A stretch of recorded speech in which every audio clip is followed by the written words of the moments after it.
को आगाह करने के लिए, उसको बुरा लगे अच्छा लगे। लेकिन अगर आज आपने अपने अंदर चरित्र में सुधार कर लिया है तो पवित्र आत्मा आज रात कह रहा है कि सीधी चाल चलने वालों के लिए परमेश्वर कह रहा है एक मदद स्वर्ग से जरूर भेज रहा है यीशु मसीह के नाम में।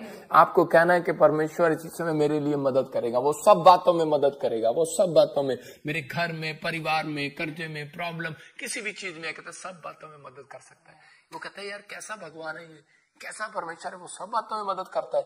वो ये सब बातों में मदद करता है, कह रहा वो परमेश्वर है। एक आदमी ने बताया, कह रहा कि बोला पापा मेरे ऑफिस में मुझसे सब जलते हैं। मैंने कहा तू धर्मी की चाल चल, कैसे सब जलते हैं तो कोई बात नहीं, तू जलता रहे। लेकिन कह रहा कि पापा वो मेरी प्रमोशन काट रहे हैं, मेरे को निकाल रहे हैं, मेरी ट्रांसफर कर रहे हैं। मैंने कहा कोई बात नहीं, परमेश्वर कह रहा है धर्मी की चाल चलता रहे। उसने थैंक्स किया और थोड़े दिन के बाद क्या हुआ, उसी ऑफिसर ने उनको वापस बुलाया, प्रमोशन भी किया, सारे काम किए। क्यों? क्योंकि वो धर्मी की चाल चल रहा था। धर्मी की चाल चलने वाले पर शैतान की नजर ज्यादा देर नहीं रह सकती, याद रखना। परमेश्वर की नजर में हो आप। हालेलुया। आपने देखा कहीं जाते हो मॉल में तो वहां पर लिखा है हेलो चोरी ना करना, कैमरे की नजर में हो। हालेलुया। तो कहता है कि आप परमेश्वर की नजर में, कह रहा धर्मी परमेश्वर की नजर में रहता है, इसलिए कह रहे। लेकिन बहुत सारे लोगों को विश्वास नहीं है कि आप परमेश्वर की नजर में हो। मैं एक जगह पर देख रहा था उत्पत्ति के 26 में, स्क्रीन पे फटाफट निकाल, इसको दिखाना जरूरी है। उत्पत्ति के 26 में और उसी के 35 में पढ़ रहा था कि एसाव जो है, एसाव ने क्या किया, उसके माँ बाप उससे नाराज हो गए एसाव के कारण क्या था? कारण ये था, लिखा यहाँ पर, कह रहे कि इन स्त्रियों के कारण इसहाक और रिबका के मन को खेद हुआ। जब इसहाक 40 वर्ष का हुआ तब उसने फलानी यहाँ पर लिखा कि हित्ती बेरी और बेटी और यहूदी और हित्ती एलोन की बेटी और बाशमत से विवाह कर लिया और इन स्त्रियों के कारण इसहाक और रिबका के मन को खेद हुआ। हालेलुया। मतलब कि उसके माँ बाप को खेद हुआ। कारण क्या था? क्योंकि इसहाक ने 2 विदेशी लड़कियों से शादी कर लिया। आजकल गोरी काली का बहुत झगड़ा चल रहा है।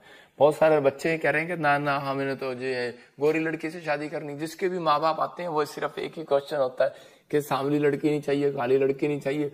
आजकल लोगों के अंदर यही है। लेकिन यहाँ पर क्या था कि जब तक परमेश्वर की अगुवाई में, तो लोग पूछते हैं कि परमेश्वर की अगुवाई में कैसे चले। अगर आप माँ बाप की अगुवाई में चलते हैं तो परमेश्वर की अगुवाई में चल रहे हैं। समझ रहे मेरी बात? तो यहाँ पर कह रहा है कि आप अगुवाई में चल रहे हैं। कहता है कि आप जब आप एक अगुवे की अगुवाई में चल रहे हैं, पास्टर की अगुवाई में चल रहे हैं तो आप चल रहे हैं। आप बड़ों की अगुवाई में चल रहे हैं तो चल रहे हैं, टीचर की अगुवाई में चल रहे हैं तो चल रहे हैं। तो परमेश्वर कह रहा है इस बात के लिए, कह रहा है कि खुदा आपसे बात कर रहा है। लेकिन वो बहुत सारे लोग जो है एसाव अपनी आशीष को खराब कर बैठा। किस कारण से?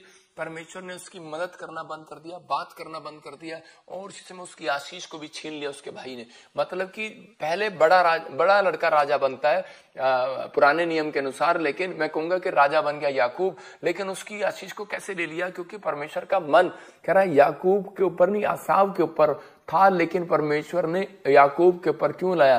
क्योंकि उसकी गलतियों के कारण। क्योंकि एसाव जो है वो आलसी था। एसाव जो है विश्वास नहीं करता था कि सब बातों में परमेश्वर मदद कर सकता है। वो एक आत्मिक तौर पर कह के वो ढीला था और उसी समय परमेश्वर पलट गया उस व्यक्ति के लिए। याद रखना, परमेश्वर बंद कर देता है ऐसे व्यक्ति के लिए बात करना। परमेश्वर ने बहुत कुछ दिया होगा बहुत सारे लोगों को, लेकिन बहुत सारे कई बार परमेश्वर उनसे अलग हो जाता है। लेकिन अगर आप विश्वास कर रहे हैं, शाऊल कह रहा है कि यही गलती कर बैठा। उसने सोचा मैं राजा बन गया हूं और राजा ही रहूंगा, लेकिन परमेश्वर ने उससे अलग कर लिया, बात करना बंद कर दिया।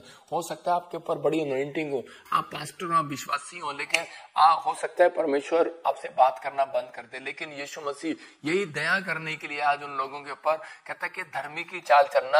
अगर आज आप चल रहे हैं धर्मी जन, कहता है कभी भूखा नहीं मरने वाला, धर्मी जन कभी टुकड़े नहीं मांगने वाला, धर्मी जन कहता है कि आशीषित होगा। भजन संहिता 37 के 25 में पढ़ेंगे हम सपना के साथ। देखो क्या लिखा साम में 37 के 25 में पढ़ेंगे। यहाँ क्या लिखा देखो। हाँ, मैं लड़कपन से लेकर बुढ़ापे तक देखता आया हूँ, परंतु ना तो कभी धर्मी को त्यागा हुआ, ना उसके वंश को टुकड़े मांगते देखा है। हालेलुया।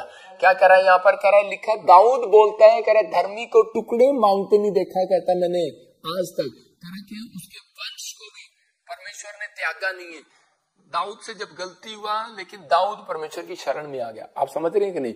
हो सकता है किसी से कोई गलती होगी हो, लेकिन उसी समय फौरन कह रहा कि शरण में कैसे आते हैं, ये फास्टिंग के दिन चल रहे हैं, और उसी समय वो फास्टिंग प्रेयर में गया और परमेश्वर की शरण में आ गया और कहने लगा परमेश्वर बच्चा दे ना दे, लेकिन तू मुझे अपनी वेदी से अलग मत कर, अपने पास से अलग मत कर। परमेश्वर ने उसी समय उसकी ओर ध्यान लगाया, याद रखना। और परमेश्वर ने कहा मैं तुझे एक और वंश दूंगा और करा उसी से बच्चा दूंगा, मतलब कि उसी औरत से वो बच्चा हुआ जिससे वो मर गया था। और इसी समय उसका बच्चे का नाम सुलेमान हुआ और उसको कहा कहता है वो बुद्धिमान होगा और कह रहा है कि वो राजा होगा। हालेलुया। तो इसका मतलब कि जब आप तकलीफ में है, दुख में है, पाप में या किसी भी गलती में आपका एहसास हो रहा है, उसी समय परमेश्वर के नजदीक आना है, आपको शरण में आना है परमेश्वर की।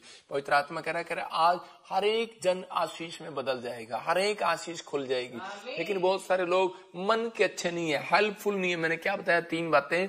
कह रहा है कि एक धर्मी की चाल चलने वाला, दूसरा कह रहा है कि चरित्र में सुधार करने वाला, तीसरा दूसरों की मदद करने वाला। अगर ये आप स्क्रीन पर देख रहे हैं, अगर आप लग सकते हैं यहोवा 3 बातें देखता है इंसान में, उसके लिए हेल्प भेजता है। इंसान के अंदर ये 3 बातें देखता है, फिर उसके लिए हेल्प भेजता है। क्या आप इन 3 बातों में से कोई बात आप करते हैं इस दिन में या सुबह में कि मैंने कभी किसी की मदद की है? कि नहीं, मम्मी पानी का गिलास लिया, हाँ फलाना ये लिया, लेकिन बहुत सारी बात कर रहे कि अंदर शरीर में, आत्मा में कपट रहता है कि उसका बिजनेस बढ़े ना, मेरा बिजनेस बढ़ जाए, इसका बच्चा बाहर जाए ना, मेरा चला जाए, मैं इसका काम कैसे करूं, मैं शॉर्टकट अमीर कैसे बनूं, बस यही दिमाग में चलता रहता है। एक बार एक चाय बेच रहा था एक आदमी इंडियन, और उसी समय वहां पर एक फॉरेनर आ गया, उसने कहा 2 कप टी। उसने कहा तेरा बाप